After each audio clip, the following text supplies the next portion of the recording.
The explosion tore through the Keeler's pride without warning. One moment, everything was normal.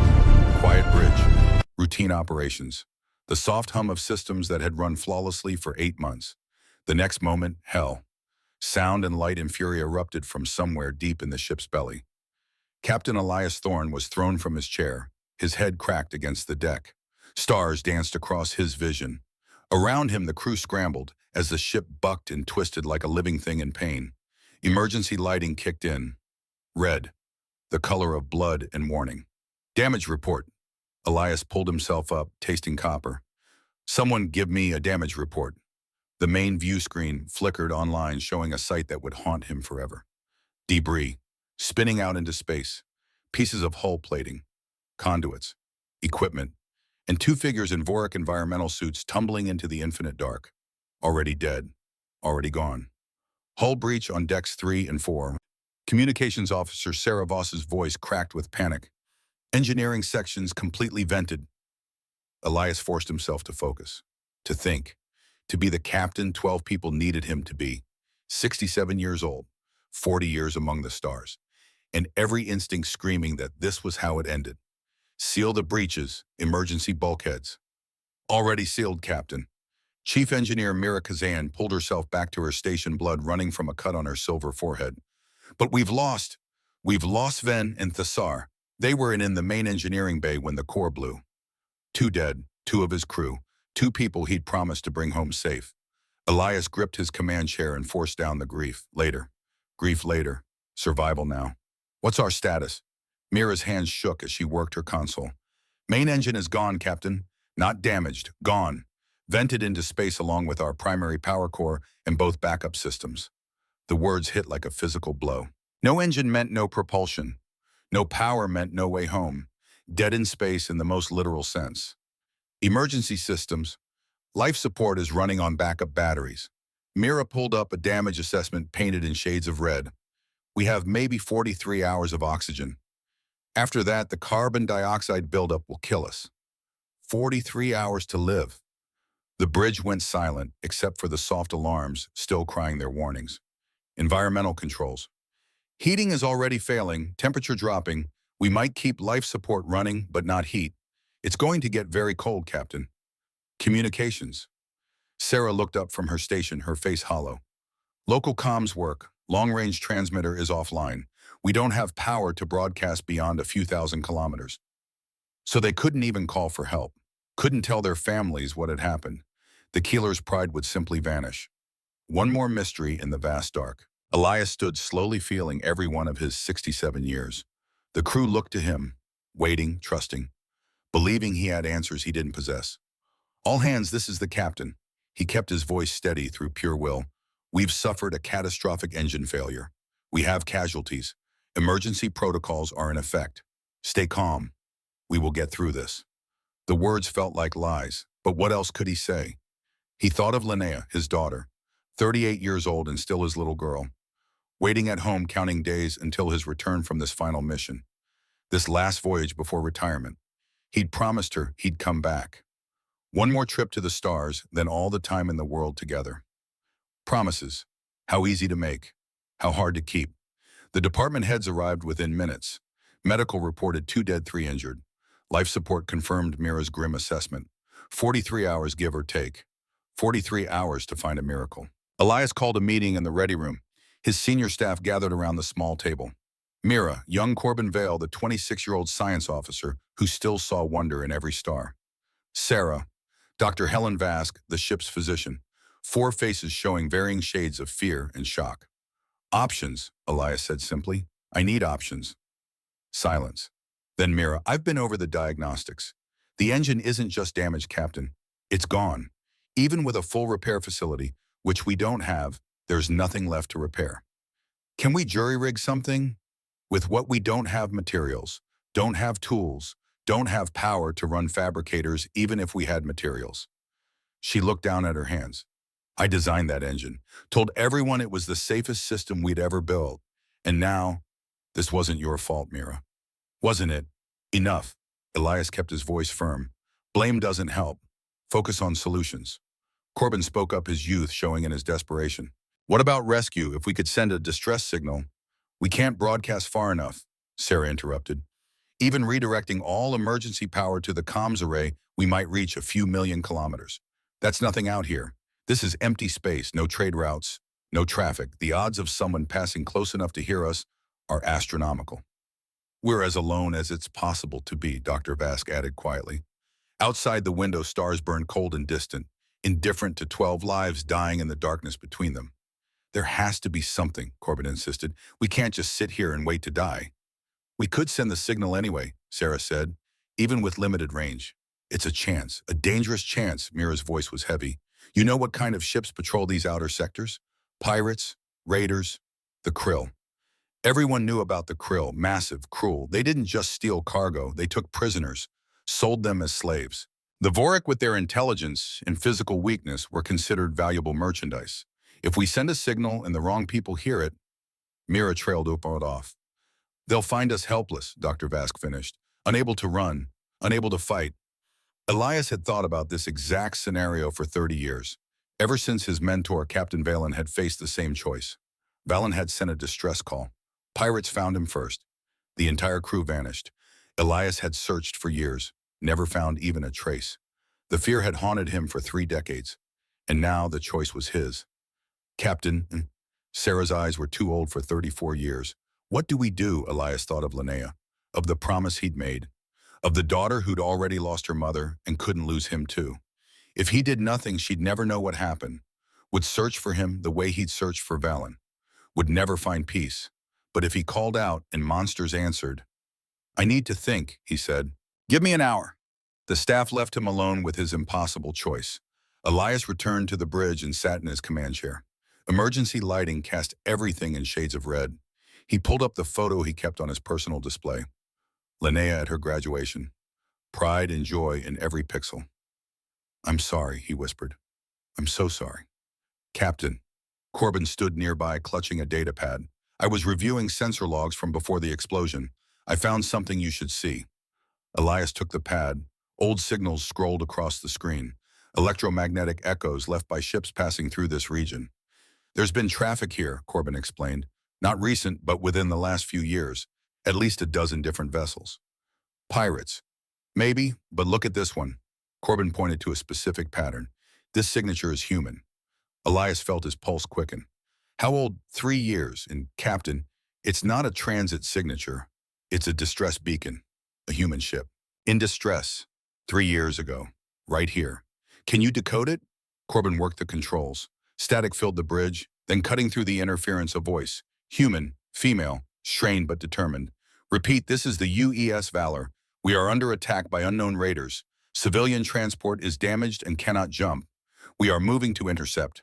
All ships in range, please respond. We are protecting civilians. If you receive this message, tell our families. Tell them we tried. The signal degraded and cut off. Silence. That's all there is, Corbin said quietly. The beacon stopped after that. No follow-up, no indication of what happened. They were protecting civilians. Elias played it again, heard the acceptance in that voice. They knew they might die, but they stayed anyway. Stories say humans are monsters, Corbin said, but that didn't sound like a monster.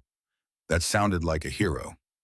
Elias stood and walked to the view screen. Somewhere out there 3 years ago, a human crew had made the same choice he faced now. Protect the vulnerable or save themselves. They'd chosen to protect, chosen to fight, chosen to broadcast their final message into the dark. They tried. Captain, what are you thinking? Elias looked at the young officer, at the hope in his eyes. I'm thinking, he said slowly, that if humans were willing to die protecting strangers, maybe there's still honor in this galaxy after all. He touched his communicator. All hands, this is the captain. In 30 minutes, we're sending a distress signal. Full emergency broadcast. If there's anyone out there who can help us, we're going to give them the chance. Sir, Mira's voice came through uncertain. Are you sure? No, Elias admitted, but doing nothing guarantees we die. This way at least we have hope.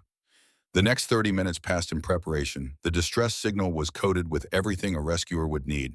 Their position, their status, the fact that they had injured crew in limited time, the fact that they were desperate and helpless. Elias stood on the bridge surrounded by 11 faces looking to him for leadership, for hope. Beacon is ready, Captain, Sarah reported. On your order. This was it, the moment that determined whether they lived or died, whether he kept his promise to Linnea or broke it forever. He thought of Valen who'd vanished into horror. He thought of the human crew who'd died protecting civilians. He thought of Linnea waiting at home. Send it, Elias commanded. The beacon activated, broadcasting their desperate message into the infinite dark, telling anyone who could hear that 12 people were dying here, that they needed help. That time was running out. Beacon is active, Sarah confirmed, broadcasting on all emergency frequencies. Now what? Corbin asked. Now we wait, Elias said, and we hope. The hours crawled by. Temperature dropped. Everyone donned every piece of warm clothing they could find. Breath turned to fog. Ice formed on bulkheads. Elias ordered non-essential crew to the central habitation deck to pool body heat. He stayed on the bridge with Mira, Sarah, and Corbin. Watching sensors, listening for any response. None came. 10 hours after the beacon, Dr. Vass called from medical. Captain, it's Dr. Kess. She's not responding to treatment. The cold her age. I'm sorry. Dr. Kess, 71 years old, the oldest crew member, one last mission before retirement, just like Elias. Do everything you can, he said, knowing it wouldn't be enough. An hour later, she's gone, Captain. Peacefully. She asked me to tell you something. Tell Anna I tried. Anna, Linnea's birth name. Only close friends used it. 3 dead now, 30 hours of oxygen remaining. Captain, Sarah shouted, I'm picking up something on long-range sensors. Large mass signature. Very large. Elias was at her station instantly.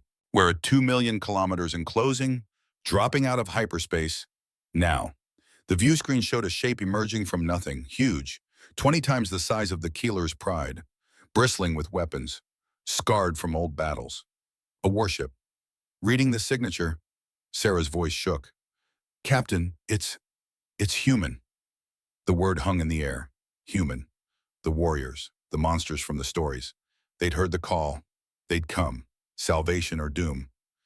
They're hailing us, Sarah whispered. Elias straightened his uniform. Put them through. The view screen changed. A human bridge appeared, busy, loud, people moving with purpose. Everything ready for battle or slaughter. A figure stepped into frame. A human female.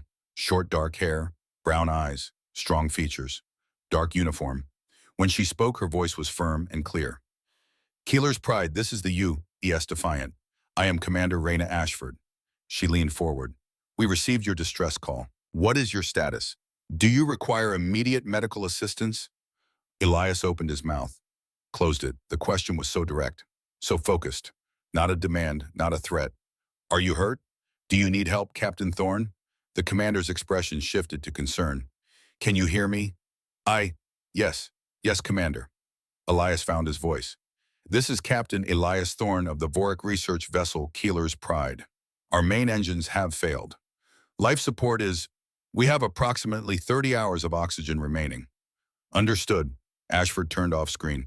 Cole, get the emergency life support packages ready. Make sure they're compatible with Vorik physiology. Ready to transfer in 30 minutes.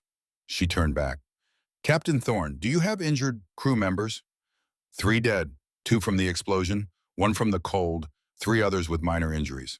Something softened in the commander's expression. I'm sorry for your losses, Captain. We're going to help you. My crew is preparing emergency supplies right now. Heat, air, medical support, whatever you need. Elias felt his world tilt. This wasn't how this was supposed to go. You're going to help us? Ashford looked surprised, then sad. Of course we're going to help you, Captain. You sent a distress call. That means you need help. What else would we do? Mira leaned close and whispered urgently, Captain, this could be a trick. Everyone knows humans are dangerous. The commander must have heard. I understand your concern. You don't know us, and our reputation here probably isn't good. But we're not here to harm you. We're here because you asked for help, and we can give it. On the human bridge, crew members moved with practiced efficiency.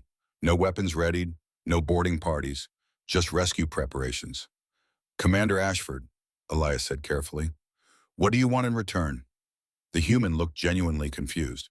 In return, nothing, Captain. You need help. We can provide it. That's enough. But we have nothing to offer. No trade goods, no technology you don't have. We're just scientists. So, Ashford shrugged. Ash shrugged. Your people, you're in danger. We can help keep you alive. Why would we need more reason than that? Sarah monitored the ship's movements. Captain, they're approaching, but they haven't powered weapons. Shields are down. They're in a rescue configuration. Commander Ashford, Elias said slowly, I don't understand your people. What's not to understand? Someone needs help. We can give it. That's what we do. Someone called out on the human bridge. Rodriguez, how long until we can establish physical connection? 30 minutes, Commander? Good. Get engineering teams ready. I want emergency power flowing to their ship as soon as possible. Ashford looked back at the Vorik crew. Captain Thorne, we're going to attach our ship to yours and share our power systems. This will give you heat and air while my engineers assess your damage. Is that acceptable? You would do this for strangers. You're not strangers anymore, the human said simply. You're people who need help, and helping people is what we do. Elias felt something crack inside. 30 years of fear, 30 years of believing the stories about human cruelty, 30 years of teaching others to be afraid. And this human stood on her bridge talking about helping like it was the most natural thing in the world. Commander, thank you. We accept your help, gratefully. Then let's get to work. Ashford smiled for the first time. It transformed her face. My chief engineer is the best in the fleet. If anyone can get your ship running, it's Marcus Brennan. You're going to be fine, Captain. I promise. The screen went dark. Elias sat heavily. His hands shook. From cold, yes, but also from realization crashing down. They're really going to help us, Corbin whispered. The humans. They're actually going to help. Sir, I'm detecting movement. Wonder filled Sarah's voice. The Defiant is maneuvering into position. They're extending a docking bridge. They're really doing it. Through the view screen, Elias watched the massive warship approach. It moved with surprising grace. Gentle, careful, like it was afraid of damaging the smaller vessel. Lights appeared along its hull, warm lights, welcoming lights, and extending from its side a physical connection, a lifeline, salvation stretching across the void. Establishing connection, Sarah reported. Docking seals, locked. They're requesting permission to activate the passage. Granted, Elias said. Let them in. Thunder echoed through the ship. Not destruction, construction. The sound of two vessels joining, of help arriving, of hope realized. Captain, I'm reading power transfer from the Defiant. Mira's voice cracked. They're sharing their reactor. We have power, real power. Heating systems coming online. Life support stabilizing. Warmth, blessed warmth flowing through the vents. Ice on bulkheads melting. Incoming transmission, Sarah said. Audio only. Someone named Marcus Brennan. Put him through. A male voice filled the bridge. Older, gruff, kind underneath. Keeler's Pride, this is Chief Engineer Marcus Brennan. My teams are ready to come aboard and assess damage. We're bringing emergency supplies, hot food, and medical equipment. Permission to board. Permission granted, Elias said. And thank you. No thanks needed, Captain. This is what we do. Brennan out. Mira looked at Elias with tears on her silver face. They're saving us. The humans we were afraid of. They're saving us. Elias thought of Commander Ashford's confusion when he'd asked what she wanted in return, the simple statement echoing in his mind. You're people who need help, and helping people is what we do. Maybe, Elias said quietly, maybe the stories were wrong. The next hour transformed the Keeler's Pride. Human engineers came aboard with equipment and supplies. They moved efficiently but gently conscious of Vorik fear. They brought heaters. They brought food, real hot food. They brought kindness. Elias watched Marcus Brennan direct his teams, a broad man in his late 40s, uniform stained with work, hands calloused from decades of labor, moving like someone who'd spent his life fixing things.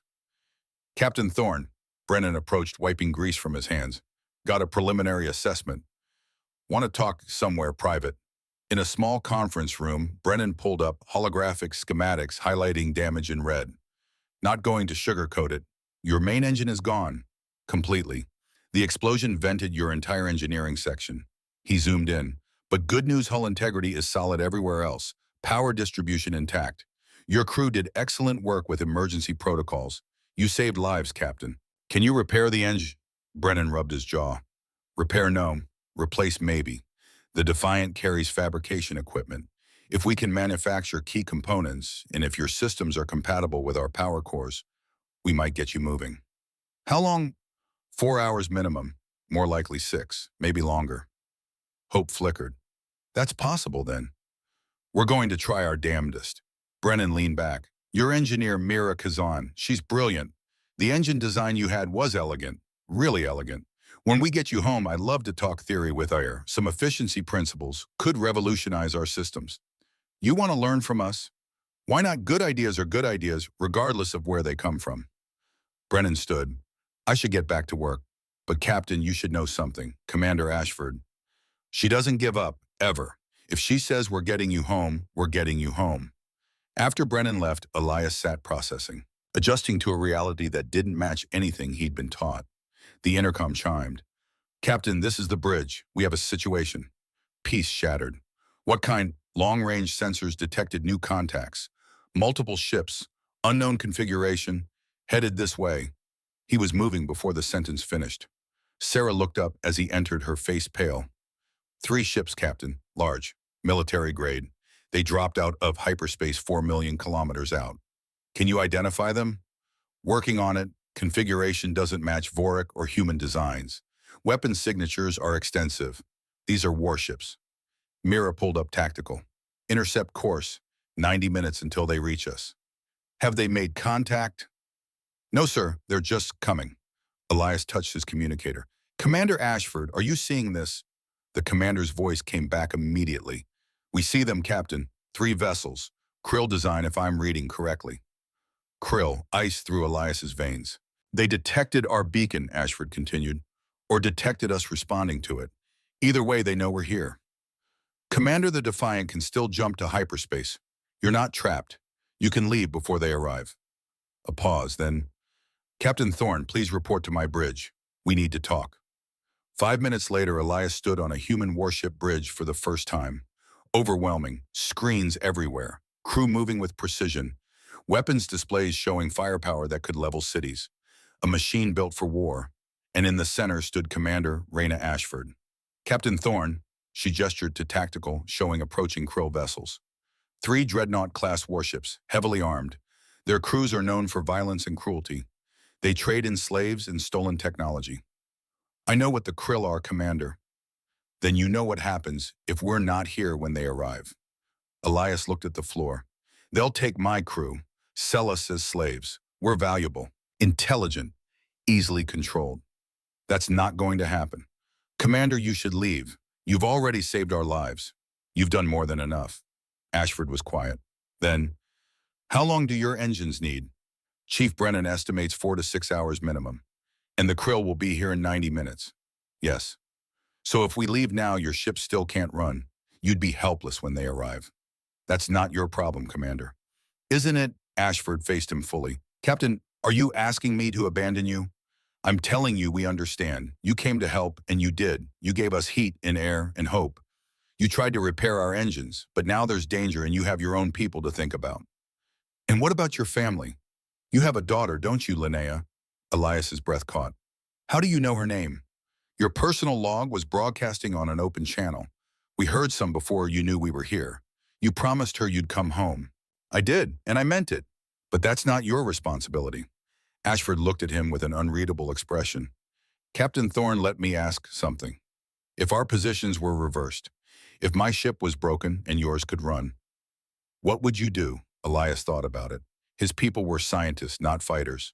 No weapons, no combat training. But if they could help, we would try to help you, he said quietly. Then you understand. Commander, that's not the same. You're warriors. This is what you do. We're just what? Just people, just lives that matter. Ashford turned to her crew. All hands, this is the commander. We have Krill Raiders incoming. Our new friends on the Keeler's Pride cannot run yet, so we're not running either. She paused. All hands prepare for battle. We have people to protect. Elias stared. You can't be serious. There are 3 of them. Your ship is powerful, but... Captain, you're wrong about one thing. Ashford looked at him one final time before turning to her stations. You're not nothing to us. You're people who need help. And protecting people who need help is exactly what the Defiant was built for. She moved to her command chair, pulled up tactical displays. Now, if you'll excuse me, Captain, I have a battle to win. Elias stood frozen watching preparations for a fight that might kill everyone aboard both ships. A fight the humans didn't have to take, but they weren't leaving. Staying, for him, for his crew, for people they'd met hours ago. Ashford glanced at him once more. Captain Thorne, you should return to your ship. It's safer there. We'll protect you, I promise. As Elias made his way back through the docking passage, he heard the commander's voice echoing across her bridge. Calm, certain, unafraid. All stations report ready status. Time to contact 87 minutes. Let's show these raiders what happens when they threaten people under our protection. Elias returned to the Keeler's Pride and collapsed into his chair. His crew looked at him with questions. The humans are staying, he said simply. They're going to fight 3 Krill warships to protect us. Why more? Mira whispered. Elias thought of Ashford's face. The simple, unshakable belief that helping people was reason enough. Because, he said softly, that's what they do. Through the view screen, he could see the Defiant maneuvering into position, placing itself between the Keeler's Pride and the approaching raiders. A shield, a guardian, a promise made by strangers who'd become something else. 87 minutes until the Krill arrived. 87 minutes until Elias learned whether the stories about humanity had been completely wrong. The longest night of his life was far from over. 87 minutes became 86, then 85. Elias watched the countdown with numbness that had nothing to do with cold.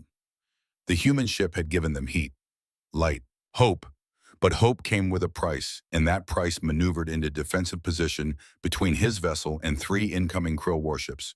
Through the view screen, the UES Defiant looked impossibly large, impossibly powerful, and impossibly alone. Captain, I'm monitoring human communications. Sarah's fingers danced across her console.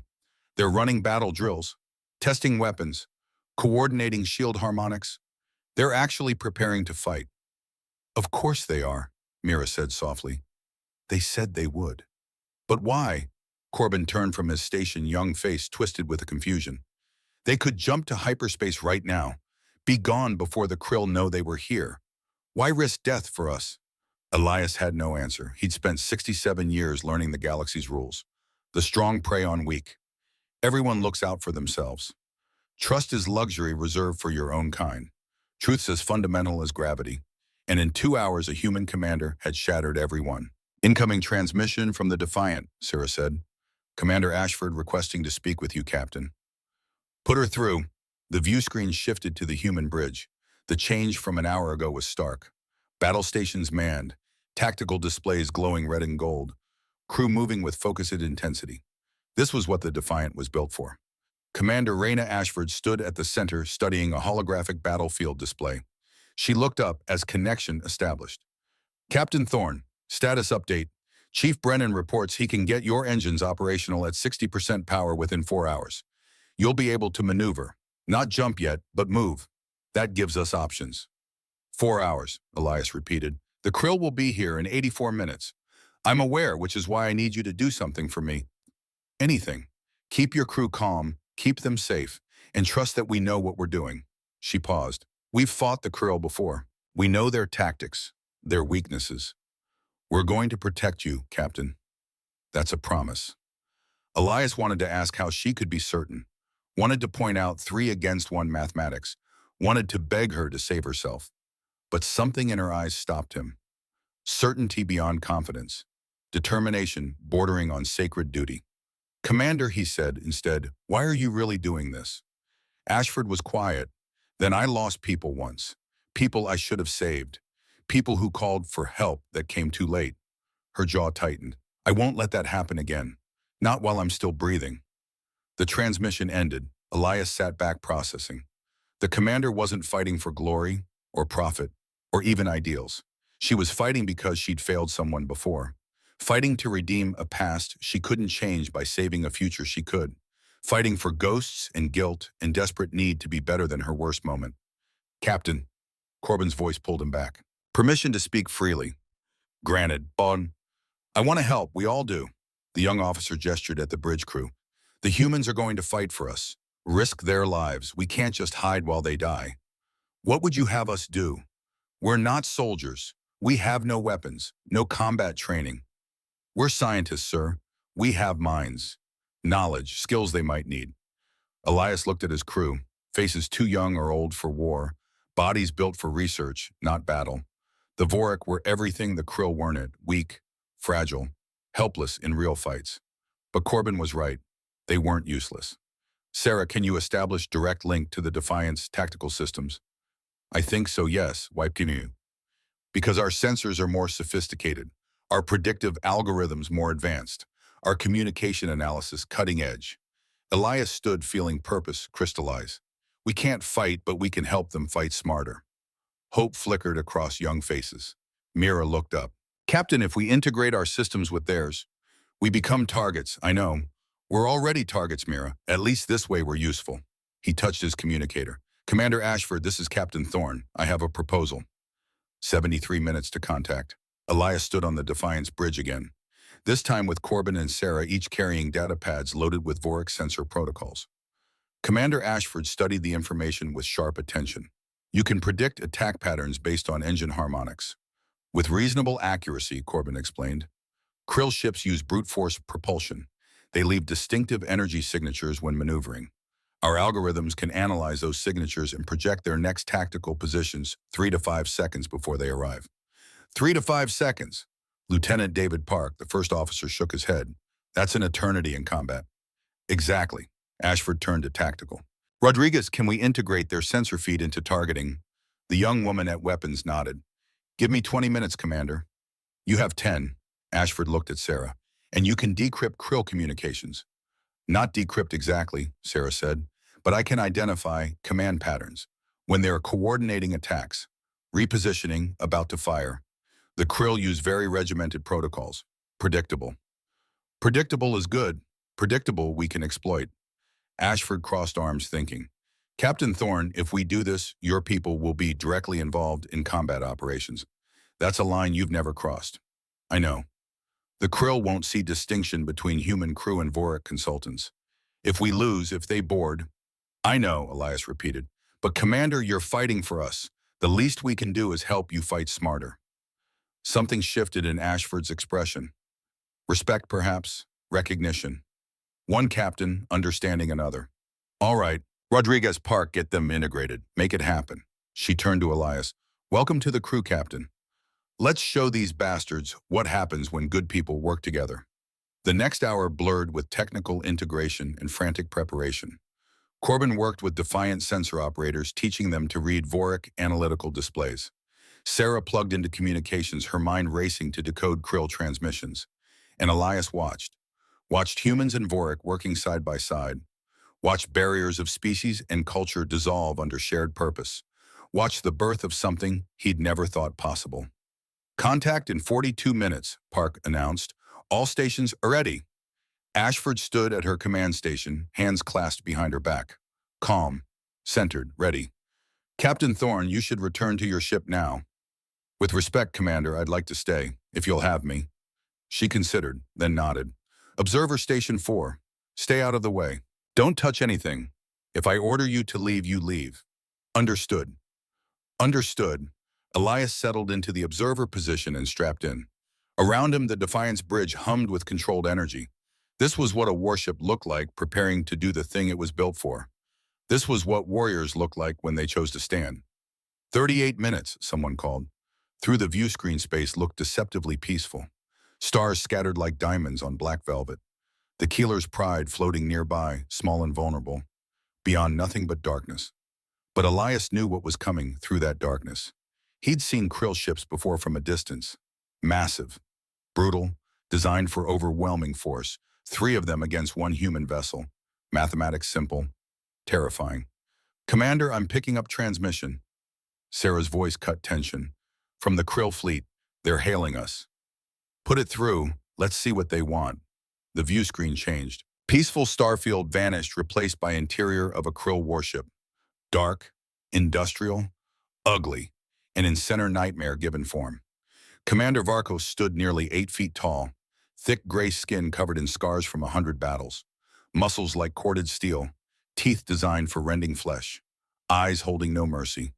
Only cold calculation of a predator who'd never known defeat. When he spoke, his voice ground like stone. Human vessel, you interfere with our salvage operation. Leave immediately or face destruction. Ashford stepped forward. There is no salvage here, Commander. Only a disabled ship we are assisting. These people are under our protection. Varkos's laugh was ugly. Protection. You are one ship, we are three. Mathematics are simple human. Leave now, live to see another day. Stay and die with the weak ones you defend. We're not leaving. Then you are fools. Varkos leaned forward. I give you one chance, one mercy. Abandon the prey and we let you retreat with honor. Stay and we paint the stars with your blood. Elias saw Ashford's jaw tighten, but her voice remained steady, level, utterly calm. Commander Varkos, these people sent a distress call. We answered. That makes them our responsibility. We don't abandon our responsibilities. Responsibilities. Varkos looked genuinely confused. They are nothing to you, different species, different worlds. What are they but meat and metal to be claimed by the strong? They're people. That's all they need to be. For a moment, Varkos stared at the human commander with something that might have been respect, or perhaps confusion at encountering a mind working so differently from his own. You would die for strangers, if that's what it takes. Then you are not just fools. Varkos's expression hardened. You are dead fools. We will carve your ship apart and sell the pieces. We will take your crew and break them in slave markets. And we will make the weak ones watch everything you died for come to nothing. He gestured off screen.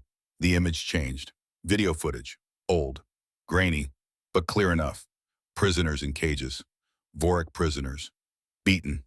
Broken. Being sold to highest bidder. Faces hollow with despair and horror. This is the fate of those who call on help in our territory. Varkos continued. This is what happens to the weak, to the prey, and this is what will happen to your precious responsibility unless you run. Now. The transmission ended. Silence filled the Defiance bridge. Heavy, suffocating. The silence that comes when you've seen true evil and realized you're about to fight it. Ashford took a slow breath, released it. All hands, this is the commander. In approximately 35 minutes, we will engage 3 Krill dreadnoughts. Our mission is simple. Protect the Keeler's pride until Chief Brennan gets their engines operational. Hold the line. Give them time. Give them hope. She paused. Some of you are going to be scared. That's good. Fear keeps you sharp. Some are going to be angry. That's better. Anger keeps you fighting. But more than fear or anger, I need you to remember why we're here. She pointed at the Keeler's pride on tactical. 12 people are alive on that ship because we answered their call. 12 souls who will go home to families because we chose to help instead of looking away. That's who we are. That's what we do. Another pause. Longer. In a few minutes, Commander Varkos is going to try to kill us. He's going to throw everything at us. And we're going to stand our ground and show him what happens when monsters meet heroes. All stations confirm ready status. One by one stations reported in, weapons ready, shields ready, engineering ready, medical ready, every system, every person, ready to stand, ready to fight, ready to die, if that's what it took. Elias felt tears on his face and didn't care. This was courage, real courage. Not absence of fear, but choice to stand despite it. These humans were terrified. He could see it in faces, hear it in voices. They knew the odds, knew what was coming, and they stood anyway. 28 minutes, Park announced. Ashford settled into her command chair. Then let's use time wisely. Brennan's status on Keeler's pride. Marcus Brennan's voice came through from engineering. Making progress, Commander. We've got basic framework in place. Just need to integrate power systems and run diagnostics. 4 hours is still my best estimate. Make it 3. Commander, 3 hours, Chief. That's what we're buying them. That's what we're holding for. Pause, then, Commander. 3 hours will make it work. Minutes crept by with agonizing slowness. Elias watched tactical as 3 red markers approached. Watched distance counter decrease. Watched moment of truth draw closer with each passing second. He thought of Linnea, daughter waiting at home counting days until his return. Would she ever know what happened here? Would she understand her father died surrounded by heroes, that his last hours were spent watching strangers risk everything for people they barely knew? 15 minutes. On view screen, space remained empty, but sensors told different story. 3 massive contacts. Accelerating. Weapons hot. Shields raised. Coming to kill. Captain Thorne, Ashford spoke without turning. In a few minutes, it's going to get loud and violent here. You sure you want to stay? Where else would I be? Good answer. She smiled slightly. Sarah, any luck with Krill Communications? I'm in their network, Commander. Their encryption is, well, calling it encryption is generous. More like aggressive shouting with extra steps. Sarah's fingers flew. I can hear tactical chatter. They're coordinating attack vectors. Standard Krill doctrine, overwhelming force. No subtlety. Predictable? Very. Corbin, what do our sensors tell us? The young Vorik pulled up complex display. Based on engine signatures and power distribution, the lead ship is their command vessel. Heavier shields on forward sections, likely where Commander Varkos directs operations. Two flanking ships are slightly smaller but faster. They'll try to spread our defenses while command ship hits us head-on. Classic hammer and anvil. Park nodded. We've seen this before. Then we know how to counter it. Ashford leaned forward. Rodriguez, I want all primary batteries focused on command ship. Secondary arrays track flankers. If they spread, we concentrate fire. Force them to choose between protecting their commander or completing the flanking maneuver. Aye, Commander. 10 minutes. Elias could feel tension ratcheting higher. See it in how crew members gripped stations, in how breath came faster, shorter. They were ready as anyone could be for this. 5 minutes. And then with no more warning than that, darkness gave birth to monsters. 3 massive shapes dropped out of hyperspace 2 million kilometers distant. The Krill dreadnoughts were everything stories promised and worse. Hulls scarred from countless battles. Weapons bristling from every surface. Shields glowing with barely contained energy. They looked like hatred given physical form. Contact, Park announced unnecessarily. Everyone could see them. All hands battle stations. This is not a drill. Ashford's voice carried across the ship. Weapons free. Engage on my mark. The Krill ships accelerated, moving into attack formation with practiced precision. Command vessel taking point. Flankers spreading wide. Exactly as Corbin predicted. They're charging weapons, Rodriguez reported. Multiple power spikes. They're going to hit us with everything on first pass. Shields to maximum. Brace for impact. 3 Krill dreadnoughts opened fire simultaneously. Space lit up with death. Plasma bolts streaked across void. Missiles launched in salvos. Energy beams that could vaporize mountains lanced toward the Defiant with terrible purpose. The human ship's shields flared brilliant white as they absorbed onslaught. Elias was thrown against restraints as the Defiant shuddered. Alarms screamed, displays flickered. Shields at 78%. Someone shouted over noise. They hit us hard. Return fire, Ashford commanded. The Defiant's response was symphony of destruction. Main batteries spoke with voices like thunder. Missiles erupted from launch tubes.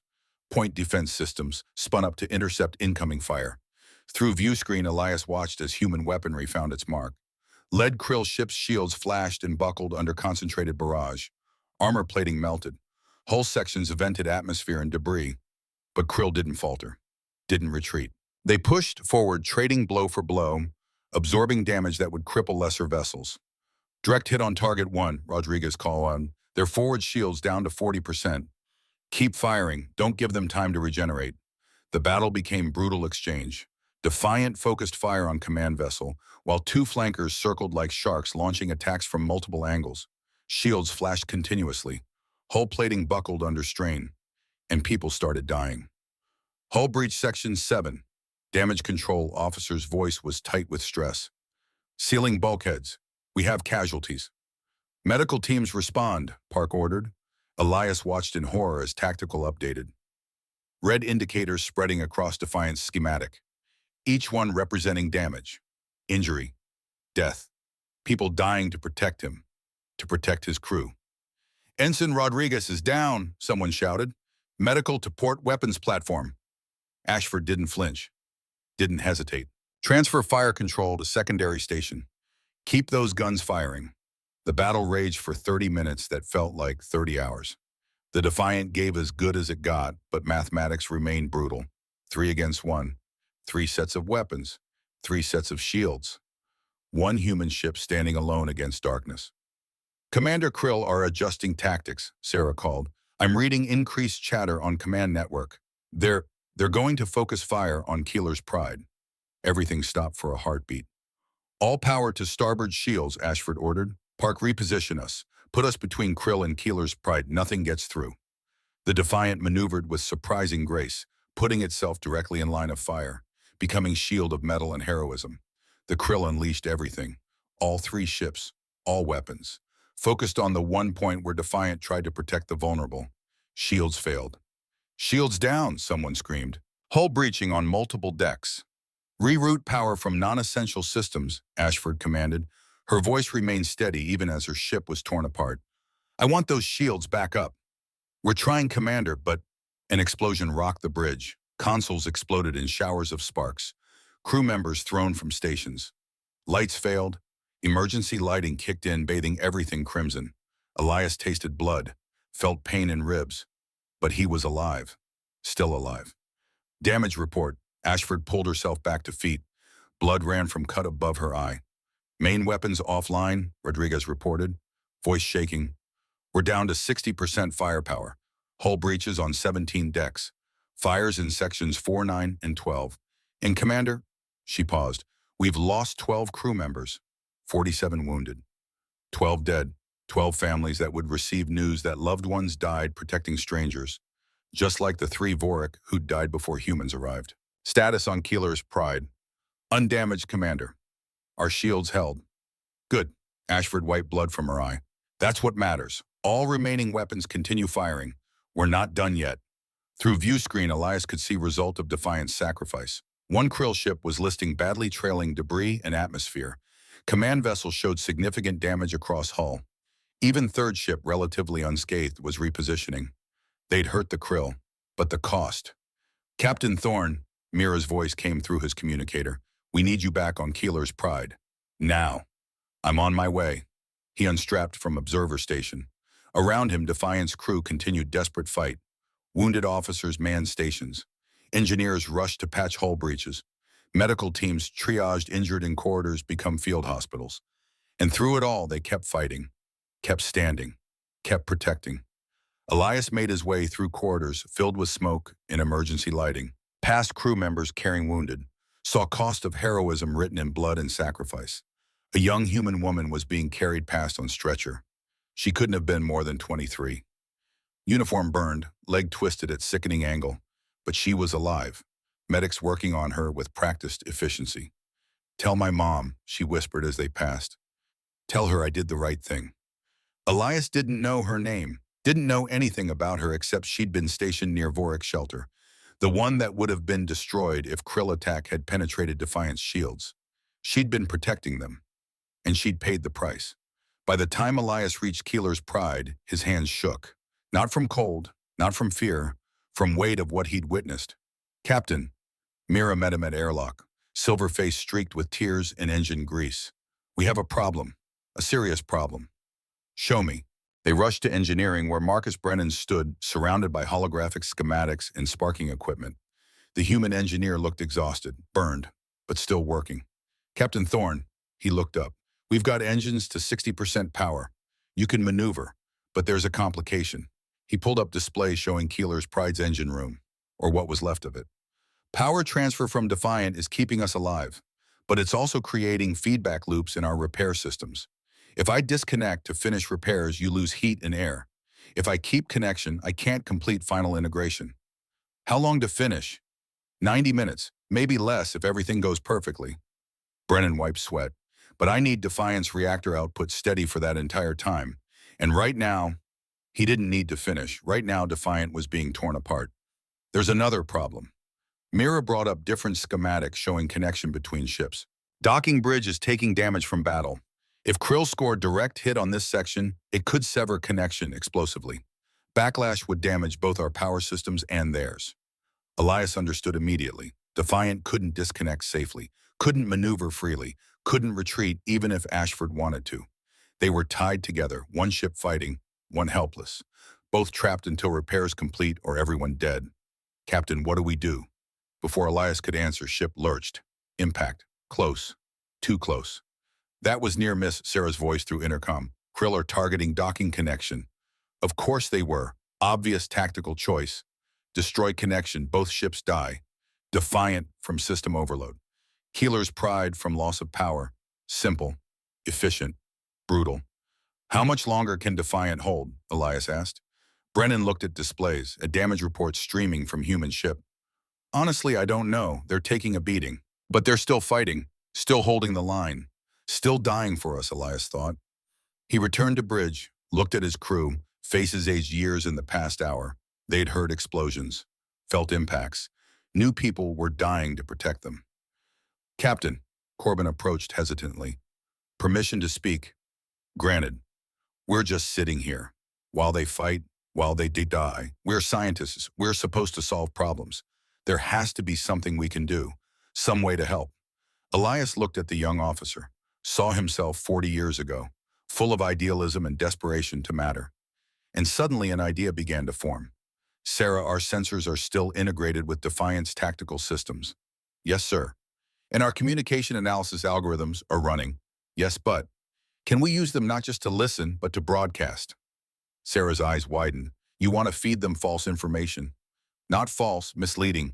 Make them think something's happening that isn't. Elias pulled up tactical. Corbin, if we modified our sensor emissions, could we create phantom ship signatures? The young scientist's face lit with understanding.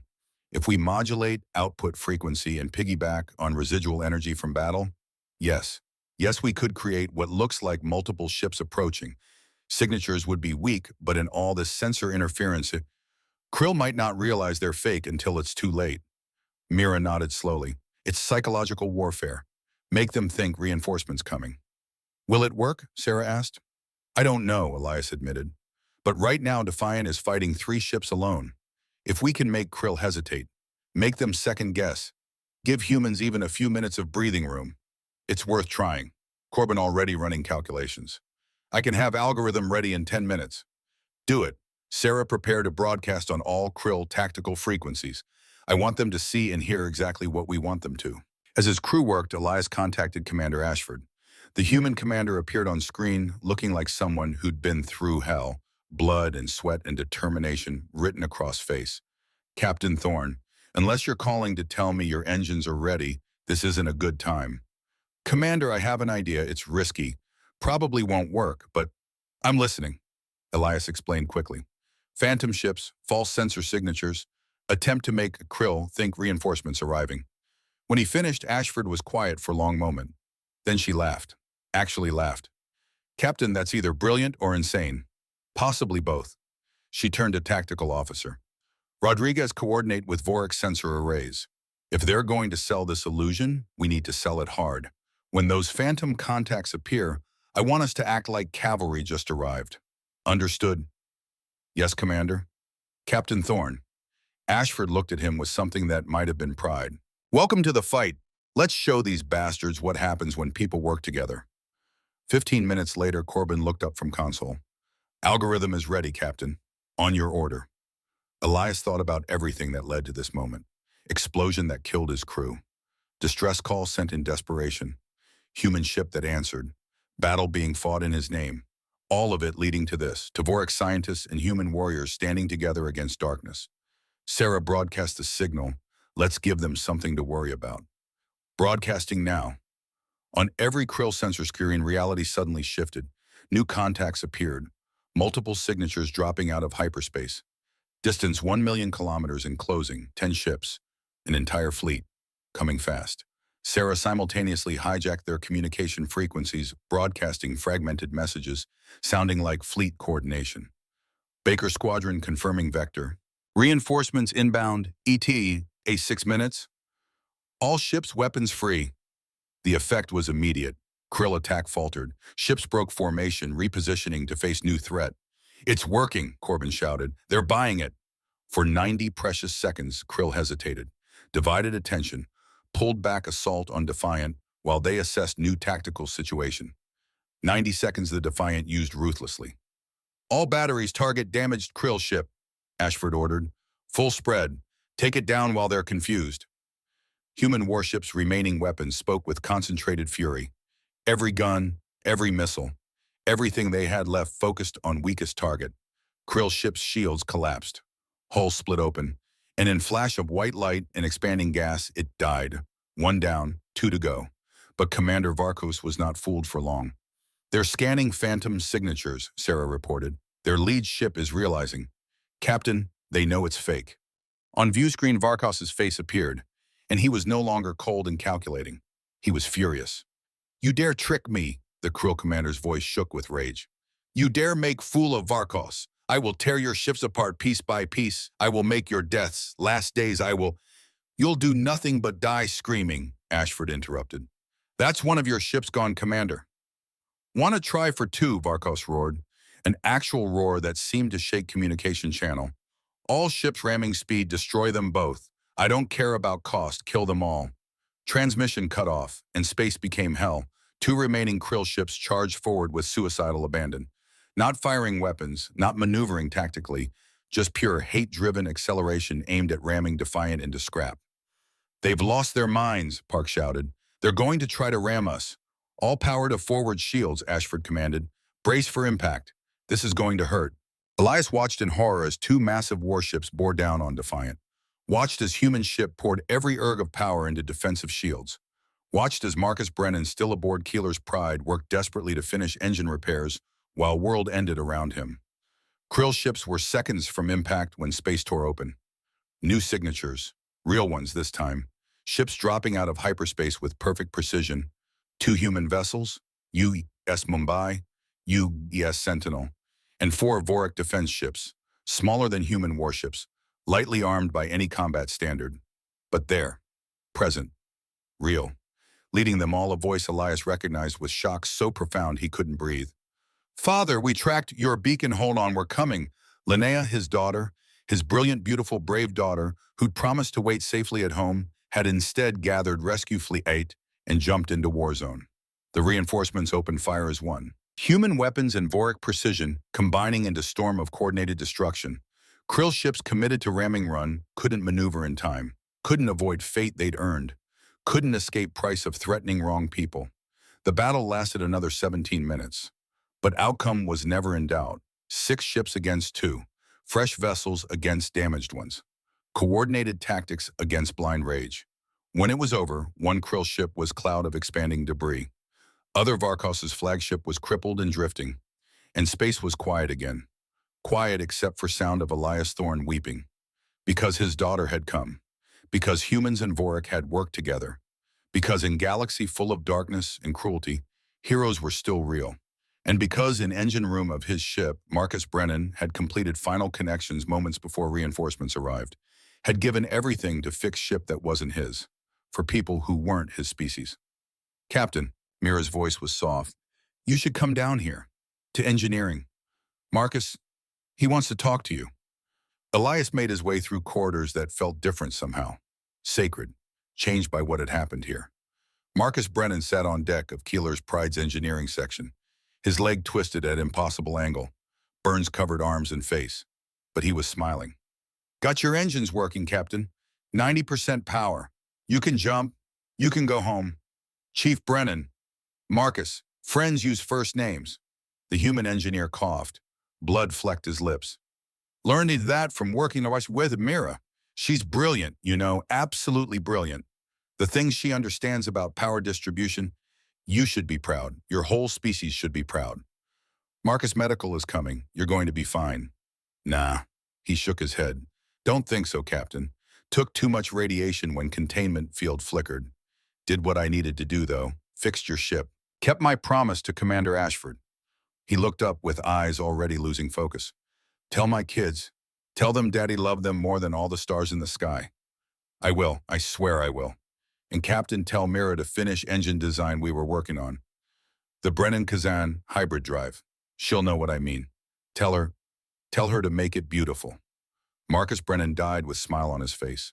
Died knowing he'd kept his promises. Died surrounded by people he'd saved. Died a hero. And in that moment, Elias Thorne understood something profound. The stories about humans were true. They were warriors. They were dangerous. They were capable of incredible violence. But that was only part of truth. The other part, the part stories missed, was this: they were also capable of incredible love. Marcus Brennan was dead. The words kept echoing in Elias's mind as he stood in the Keeler's Pride's engineering section, looking down at the human who'd saved them all. Mira knelt beside him, her silver face wet with tears. We should move him to medical. Prepare him for whatever his people do with their dead. Elias nodded numbly. Human crew members came with a stretcher, their faces solemn. They handled Marcus's body with reverence, with love. One of them, a young man with red-rimmed eyes, saluted as they carried him away. "He was the best of us," the young man said quietly. "The absolute best." After they left, Elias collapsed into a chair. Mira sat beside him. 28 humans dead," she whispered. 28 people who died protecting Ma on us. How do we live with that, Captain? How do we carry that weight? By making sure it meant something, Elias said. By making sure they're never forgotten. A tone sounded. Incoming transmission. Linnea's face appeared on the small monitor. His daughter. Here. In this godforsaken sector of space where she had no business being. "Dad?" Her voice cracked. "Dad, are you okay? Are you hurt?" "I'm fine, Linnea, but what are you doing here? You were supposed to stay home. Stay safe." "Safe." She laughed, but there was no humor in it. "I received your distress beacon. By the time it reached me, you had less than 30 hours to live. What was I supposed to do? Wait at home while you died?" "Yes, that's exactly what you were supposed to do." "Well, I didn't." Her eyes flashed with stubborn fire he recognized from her mother. "I contacted Earth Fleet, asked if anyone was responding to Vorik distress calls in the outer sectors. Found out the Defiant had diverted to help you. Convinced 4 Vorik defense ships to join me. Convinced Earth to send 2 more warships. And we got here as fast as we could." Elias felt his anger drain away, replaced by overwhelming love and pride. "You organized a rescue fleet. I organized a family reunion." Linnea smiled through tears. "You didn't think I'd let you die out here alone, did you?" "I love you," Elias said simply. "I love you too, Dad. And I'm coming over. We need to talk." The transmission ended. Mira looked at him. "She's remarkable." "She's her mother's daughter," Elias said quietly. 30 minutes later, Linnea came through the airlock. The moment she saw him, she crossed the distance and pulled him into a fierce hug. "Don't ever do that to me again," she whispered into his shoulder. "Don't ever make me think I've lost you." "I'm sorry. I'm so sorry." They held each other for a long moment, father and daughter, survivors. When they finally pulled apart, Linnea's expression turned serious. "I need to speak with Commander Ashford." "Where is she?" "Still on the Defiant, coordinating damage control." "Then let's go. We have a lot to discuss." They made their way through the docking passage to the human ship. The Defiant looked like it had been through war, because it had. Hull breaches, scorched plating, entire sections dark and vented. But it was still there, still intact, still protecting. Commander Raina Ashford stood in the war room studying damage reports with grim focus. She looked up as Elias and Linnea entered. "Dr. Thorne, I presume?" Ashford extended a hand. "Your timing was impeccable. Another few minutes and those krill would have turned both our ships into debris." "Commander," Linnea shook the offered hand, "I wish we'd arrived sooner. I wish we could have prevented the casualties you suffered." "You arrived exactly when you were supposed to." Ashford's expression was unreadable. "The universe has timing we can't control. All we can do is show up and do our best with what we're given." "I wanted to ask," Linnea hesitated. Why did you do this? Why risk your ship and crew for people you'd never met?" Ashford was quiet.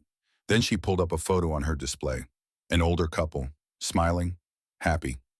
10 years ago, I lost my parents. They were on a civilian transport that suffered catastrophic malfunction. They sent a distress call.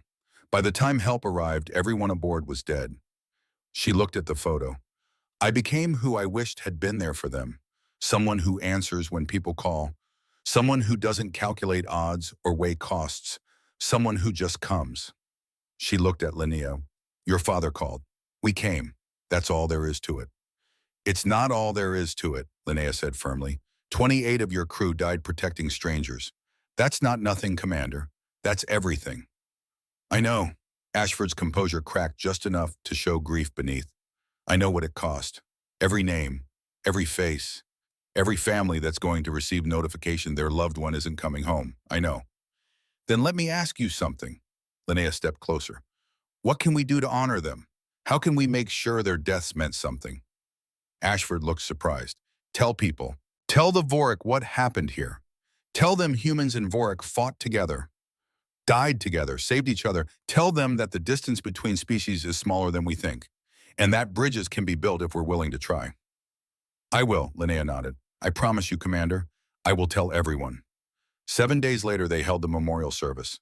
The Defiant's main cargo bay had been transformed. Rows of seats faced a wall where 28 photographs hung.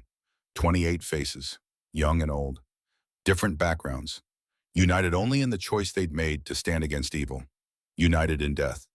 Elias sat in the front row beside Linnea. Around them, survivors gathered, human crew in dress uniforms, Vorik scientists in formal robes. Two species that had barely known each other a week ago now joined in shared grief. Commander Ashford stood at the front, her uniform crisp, posture perfect, but her eyes told story of someone who hadn't slept, who carried weight of every life lost under her command. "We are gathered," she began, "to honor those who gave everything. Not for glory, not for conquest, not even for their own people. They gave everything for an ideal, that all life has value, that all people deserve protection, that answering a call for help is not a choice but a sacred duty." She gestured to the photographs. Ensign Maria Rodriguez, 23 years old. She loved astronomy and making her little brother laugh. She died shielding Vorik crew members. Her last words were, "Tell my mom I did the right thing." Photo after photo, story after story, lives ended too soon, futures that would never come. When Ashford reached the final photograph, her voice broke. Chief Engineer Marcus Brennan, 48 years old, father of three, 26 years of service. He died completing repairs on the Keeler's Pride, died knowing he'd saved lives, died with a smile because he'd kept his promise. She looked at Elias. He died a hero. Elias stood, walked to the front on legs that barely supported him. He hadn't prepared a speech. But standing here looking at faces of the dead, words came. "I am Captain Elias Thorne. I am 67 years old. I have spent 40 years exploring the galaxy. I thought I understood it. The stars, the mathematics, the cold equations of survival."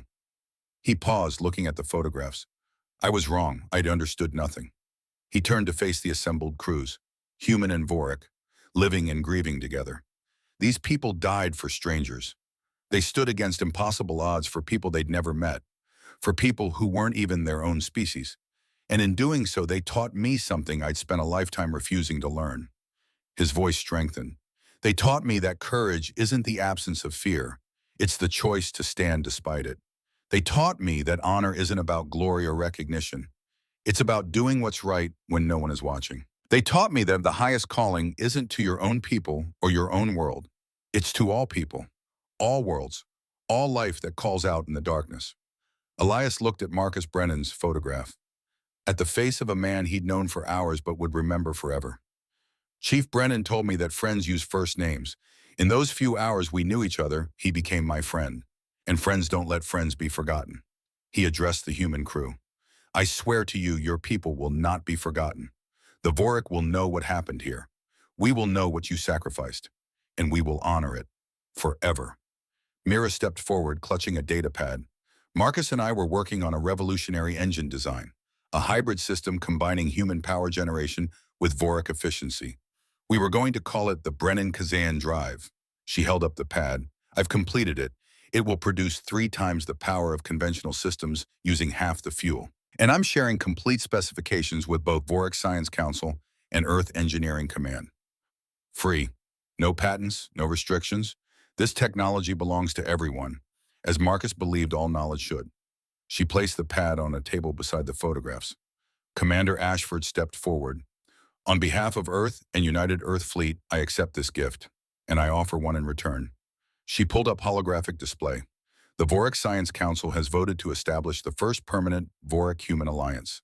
Joint exploration, joint research, joint defense. The formal treaty will be called the Brennan Initiative in honor of the man who gave everything to prove that cooperation across species isn't just possible. It's essential." A murmur ran through the crowd, human and Vorik alike recognizing the magnitude. The first true alliance, built not from comfortable negotiations, but from blood and sacrifice, in desperate need to be better than the darkness. Linnea stood and joined her father. "I've been appointed as Vorik representative to the Alliance Council. My first official act is to propose that all human crew members who died protecting Vorik lives be awarded the Stellar Medal of Valor, the highest honor my people can bestow." She produced a box containing 28 medals, each crafted from crystallized starlight, each worth more than most people earned in a lifetime. These medals will be presented to families of the fallen, with a message that their loved ones didn't die as humans or as soldiers. They died as heroes who proved that compassion knows no species, that courage recognizes no borders, that love, true love for all life, is the most powerful force in the universe. The ceremony continued, prayers in multiple languages, songs blending human and Voric voices. And at the end, each crew member approached the wall and placed a hand over their heart in salute, a gesture of respect crossing all species, all cultures. When it was Elias's turn, he stood before Marcus Brennan's photograph for a long moment. "Thank you," he whispered, "for everything, for teaching me the stories were wrong, for showing me what real strength looks like, for being exactly who you were when I needed it most." He placed his hand over his heart, held the salute until his arm ached, and promised himself that the rest of his life would be worthy of the sacrifice he'd witnessed. 3 days later, the ships prepared to part ways. The Keeler's Pride was fully operational, better than operational. Human engineers had made improvements, upgraded systems, enhanced efficiency, left the ship stronger. The Defiant was damaged but stable enough to limp to nearest starbase. Mumbai and Sentinel would escort it. Vorik defense ships would accompany Keeler's Pride home, everyone leaving, going back to their lives, their families, their worlds. But nothing would ever be the same. Elias stood in the docking port one final time facing Commander Raina Ashford. They'd been through hell together. Strangers become something more in crucible of shared crisis. "Commander, I don't know how to say goodbye. Don't know what words are adequate." "Then don't say goodbye." Ashford extended her hand. "Say until we meet again. Because I have a feeling this isn't the last time our paths will cross, Captain Thorne." Elias shook her hand, held it. "When I sent that distress call, I was terrified, afraid that monsters would answer. And instead, heroes answered. Real heroes, the kind I thought only existed in stories. We're not heroes, Captain. We're just people who believe that answering a call is the right thing to do." Ashford smiled slightly. "Though I'll admit you made it easier. The way you helped during battle, the sensor predictions, the psychological warfare with Phantom Fleet. That was brilliant. We couldn't just hide while you fought for us." "I know, and that's why this is going to work. The alliance, the cooperation. Because both our peoples understand something fundamental." She released his hand. "We're stronger together." "Commander Ashford." "Raina, friends use first names, remember." Elias smiled through tears. "Raina, thank you for everything, for answering, for staying, for being exactly who you are. Thank you for reminding me why I do this, why it matters." She stepped back. "Safe travels, Captain Thorne. And if you ever need help again, I know, just call. You'll answer." They saluted each other, one final gesture of respect between people who'd walked through fire together. Then Raina Ashford turned and walked back to her ship, back to her wounded crew and damaged vessel and long journey home. Elias watched her go and felt something settle in his chest. Certainty, peace he hadn't known he was missing. The galaxy was still dangerous, still full of threats and darkness.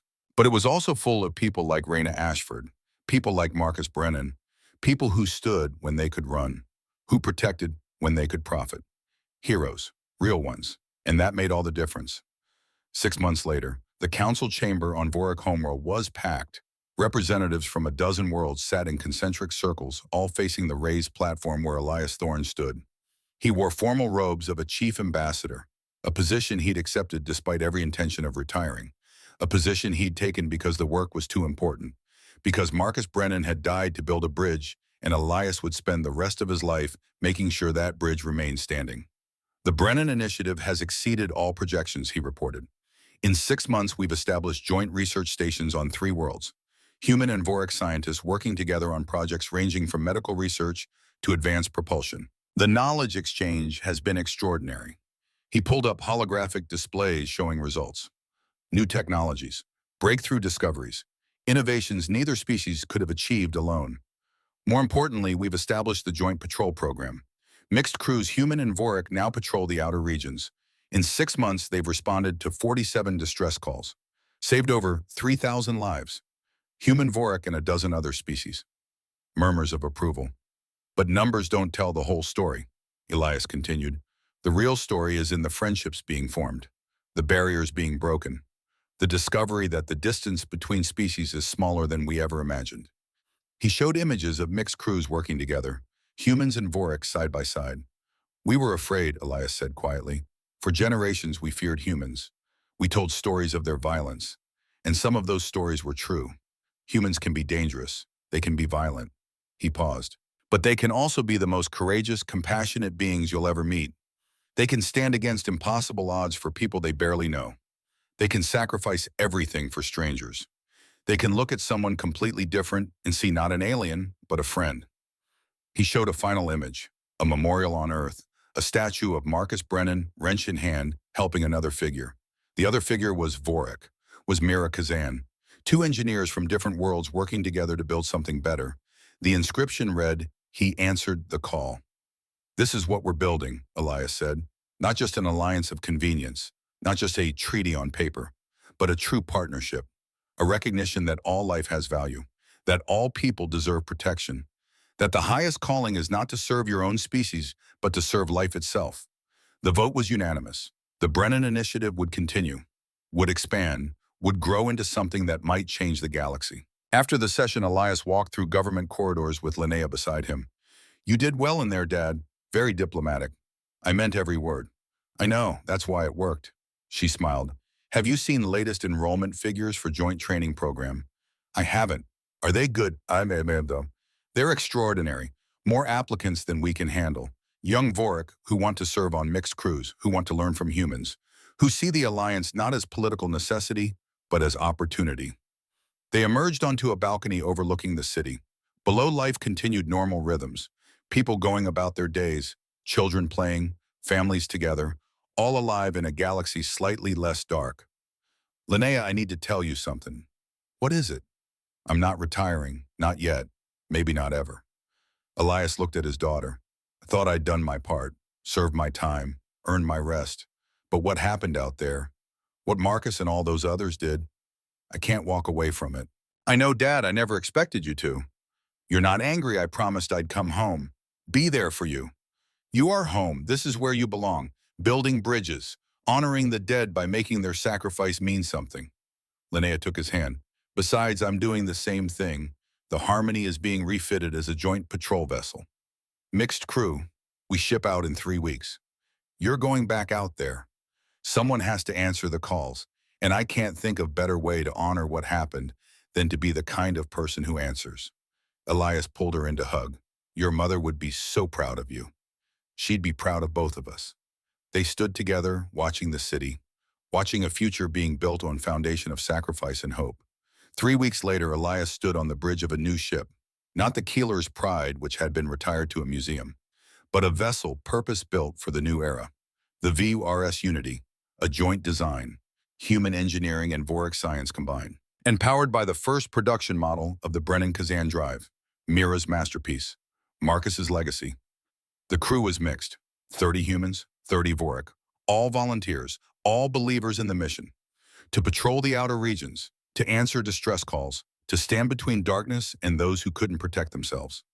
Elias sat in the captain's chair and looked at his bridge crew, familiar faces and new ones. Corbin Vale as chief science officer, Sarah Voss managing communications, Mira Kazan in engineering still pushing boundaries, and beside him in first officer position, Lieutenant David Park, on loan from Earth Fleet, a human who'd chosen to serve on a Vorik-led vessel because he believed in the mission. "All stations report ready," Captain Park said. "We're cleared for departure." "Thank you, Lieutenant." Elias pulled up navigation.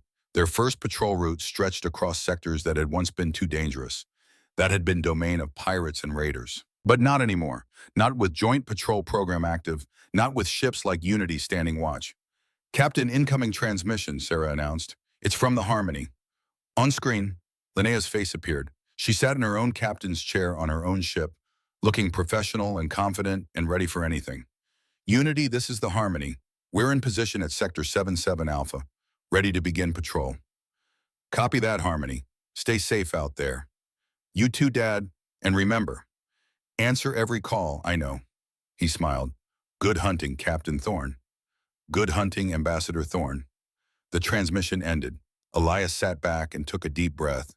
This was it, the beginning of something new. Something purchased with blood and sacrifice, but promising a future worth living for. "Lieutenant Park, take us out. Standard patrol speed." "Aye, Captain." The Unity's engines engaged. The Brennan Kazan drive hummed with perfect efficiency. The ship moved forward, out of orbit, into the black, into the vast unknown where people still needed help.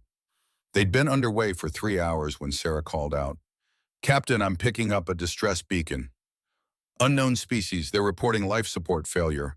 Approximately 36 hours of oxygen remaining." The bridge went quiet. Everyone remembered another distress call, another ship dying in dark, another choice between safety and service. Elias didn't hesitate. "Sarah, respond to that beacon. Tell them we're coming. Corbin, plot intercept course. Maximum speed." "Aye, Captain." The Unity turned toward the signal, toward people in danger, toward strangers who needed help. Park looked at Elias with understanding, perhaps approval. "Captain, shouldn't we wait for backup? We don't know what we're jumping into." "We know enough, Lieutenant. Someone is dying out there. Someone called for help, and we're going to answer." Without hesitation, Elias smiled. Without hesitation. As Unity accelerated toward unknown, Elias thought of Marcus Brennan, of Commander Raina Ashford, of 28 humans who'd stood against darkness and won by refusing to look away. He thought of the memorial statue on Earth, of inscription that had become the motto of Joint Patrol Program. He answered the call. Not just Marcus, all of them. Every person who chose to stand when they could run, to protect when they could profit, to care when apathy would be easier. Every hero who understood that the highest calling was not to serve your own people, but to serve all people, all life, all souls crying out in the endless dark. ETA to distress beacon 40 minutes, Corbin reported. "All hands, this is the captain," Elias announced across the ship. "We have a rescue operation ahead. Unknown species, unknown circumstances, but known need. Prepare for emergency assistance. Medical teams stand by. Engineering ready life support packages. We're going to save some lives today." Affirmative responses came from across the ship. Human voices and Vorik voices. Different tones, different languages. United in purpose. Park leaned closer. "Captain, I served under Commander Ashford. On the Mumbai. I was there when we came to help the Defiant.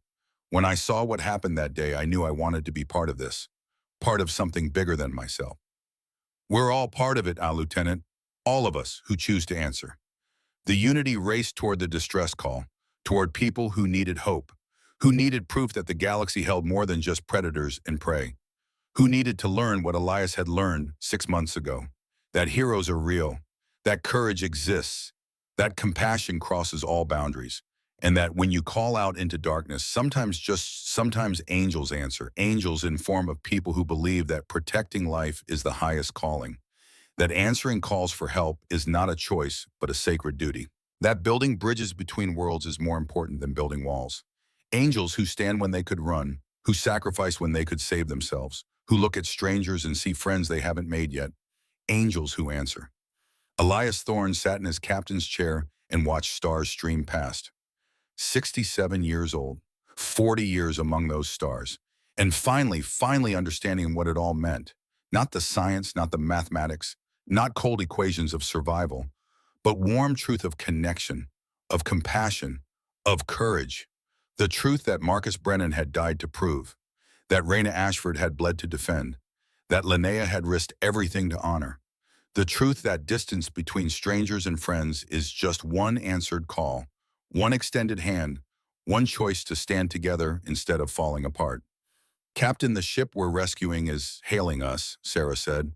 "Audio only. They sound scared." "Put them through." A voice filled the bridge. Alien, unfamiliar, terrified. "This is the merchant vessel Distant Star. We're dying out here. Is anyone listening? Please, we have children aboard. Please, someone help us."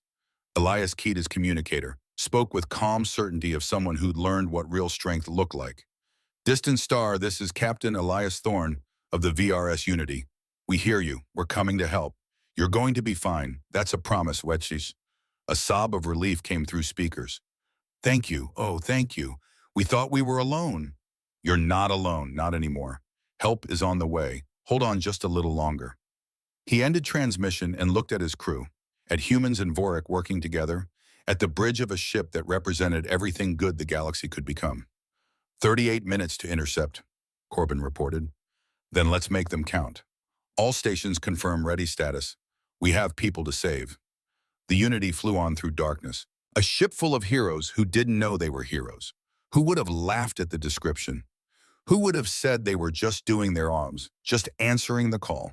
And somewhere in the great beyond, perhaps Marcus Brennan was watching. Perhaps he was smiling. Perhaps he understood that his death had sparked something that would outlive them all. A movement, an ideal, a bridge between worlds that would stand long after all of them were gone. The Unity reached the distant star 36 minutes later, found a damaged ship full of terrified people who'd thought their final hour had come, and proved to them what Elias had learned, that when you call out into the darkness, heroes answer, every single time.